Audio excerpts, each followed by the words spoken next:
Bonjour et bienvenue. Vous êtes-vous déjà demandé pourquoi nous pensons qu'il faut travailler dur si nous voulons réussir?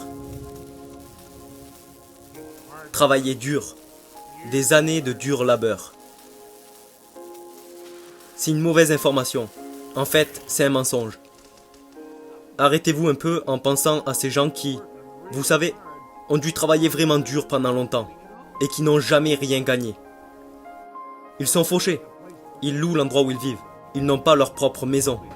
Ils roulent probablement avec une vieille voiture. L'idée de travailler dur est idiote. C'est stupide. Écoutez, je veux que vous pensiez un peu à qu'est-ce que c'est que ce livre. C'est le livre « Réfléchissez et devenez riche » de Napoleon Hill. Dans ce livre, il est écrit qu'il y a 30 principales causes de l'échec et 13 principes de réussite. Maintenant, écoutez ça. Il a dit: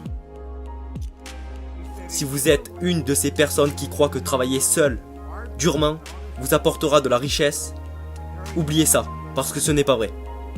Les richesses, quand elles viennent en énorme quantité, ne sont jamais le résultat du travail acharné.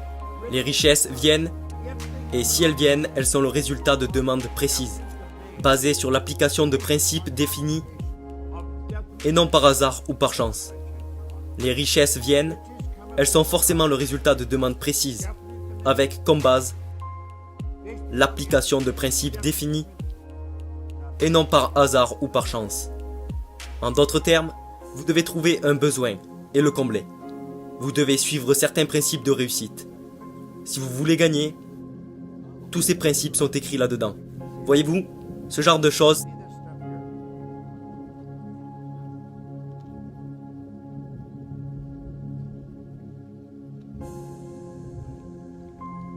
c'est du papier. Et nous l'appelons de l'argent. L'argent est une idée. L'argent va là où il est invité. Et il reste là où il est le bienvenu. L'idée que vous devez travailler dur pour ce genre de choses n'est pas vraie. Certaines des personnes qui travaillent le plus dur sont celles qui gagnent le moins. Pensez-y. J'ai lu que Taylor Swift, la jeune chanteuse, a été l'artiste la mieux payée l'année dernière. Elle a fait ce qu'elle aimait, dans l'absolu. Ce n'est pas du travail acharné. Je suis très bien payé, pourtant je fais ce que j'aime le plus. L'idée que vous devez travailler dur est stupide. Quand vous aimez ce que vous faites, vous n'avez plus jamais à travailler. Je vois le travail comme quelque chose que vous faites, mais que vous n'aimez pas.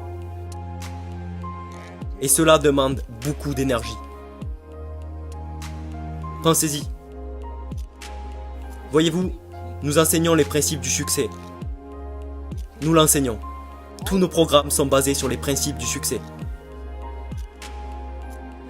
Cet homme qui a écrit ce livre a passé toute sa vie à étudier les 500 personnes les plus prospères de ce monde.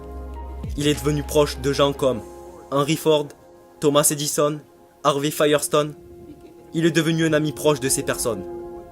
Et ces gens faisaient ce qu'ils aimaient le plus au monde. Ils ont changé le monde. Ford nous a mis sur les roues. Edison a illuminé l'endroit. Ils faisaient ce qu'ils aimaient et ils ont gagné des millions. Qu'est-ce que vous aimez faire? Arrêtez de travailler, commencez par faire ce que vous aimez. Et vous ne travaillerez plus jamais. Pensez-y un moment. Je peux vous le dire car je sais de quoi je parle. Il y a beaucoup de choses que je ne sais pas, mais celle-ci n'en fait tout simplement pas partie. Je l'ai étudiée tous les jours, toute ma vie. Et je suis passé de très malheureux et très pauvre à très heureux et très riche. Comme Sophie Tucker l'a dit, j'ai été riche, j'ai été pauvre, riche, c'est mieux. Vous n'avez pas à travailler dur. Quand vous faites ce que vous aimez, vous ne travaillez plus du tout. C'était Bob Proctor. Merci.